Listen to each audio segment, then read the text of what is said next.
Imagine waking up in the middle of a crime scene, but in this one, you're the victim and you're also somehow the key to the criminal walking free. Now, this isn't some crazy movie plot. It's a very real legal and biological nightmare, and we're about to break it all down.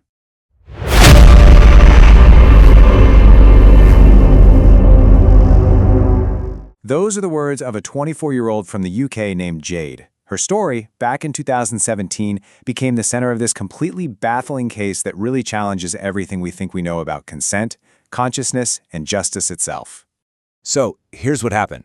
After a party, Jade fell asleep on a sofa. Hours later, she woke up to a horrific violation. But the nightmare was just getting started. Just 2 weeks before she was supposed to have her day in court, the police delivered a stunning blow. They were dropping the case, just like that. And this brings us to the central, really chilling question of this whole story. How is it even possible for a victim's unconscious body to become the very piece of evidence that sets their attacker free? Well, the answer is found in this bizarre collision between law and neuroscience. So first, let's dig into the legal paradox that's at the heart of all this, what's called the reasonable belief trap. On one hand, the law seems pretty black and white. A sleeping person cannot give consent, period. But, and this is a huge but, there's a separate clause that creates this massive gray area.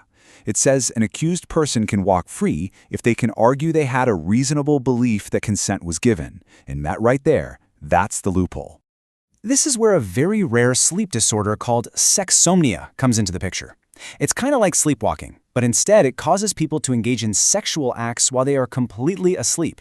And in the last decade, it has become a surprisingly common legal defense in the UK, precisely because it can create that reasonable belief of consent.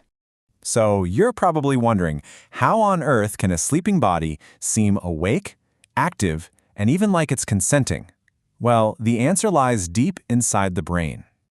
Doctors call it a deadly combination. See, normally when you dream, your brain flips a switch that paralyzes your muscles so you don't act anything out. But with sexsomnia, that paralysis switch fails. The brain gets stuck somewhere between deep sleep and dream sleep. And at the same time, the nerves for sexual arousal stay active. The result? The body just starts acting on these random dreamlike impulses.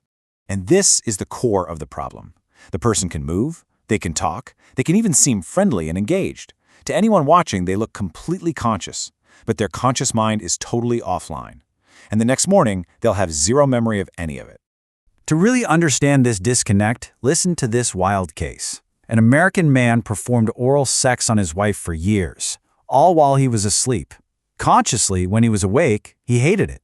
His wife had no idea it was an involuntary disorder. She just thought he was sending her the most confusing mixed signals ever. It's a powerful example of just how detached our unconscious actions can be from our true intent. So naturally, when you have a condition that provides the perfect alibi, it's going to get exploited. So how is science fighting back against people using this rare disorder as a get-out-of-jail-free card? Well, in 2016, a really important study was done in France. Doctors examined a group of men who, after being charged with assaulting minors, all claimed to suffer from sexsomnia. This study basically became the ultimate test. Could science tell the difference between a genuine medical condition and a calculated lie? And the answer was a resounding yes. It turns out genuine sufferers almost always have a past history of other sleep disorders, like sleepwalking or talking in their sleep. Their brain scans also show a very specific pattern of confused waking. The fakers in the study, they had no history like that. Instead, their police reports often pointed to one common factor: alcohol consumption right before the assault. The results were crystal clear. 2 men in that study were faking it. They weren't sick, they were criminals, using a rare medical condition as an excuse. This was definitive proof that predators are actively exploiting this loophole.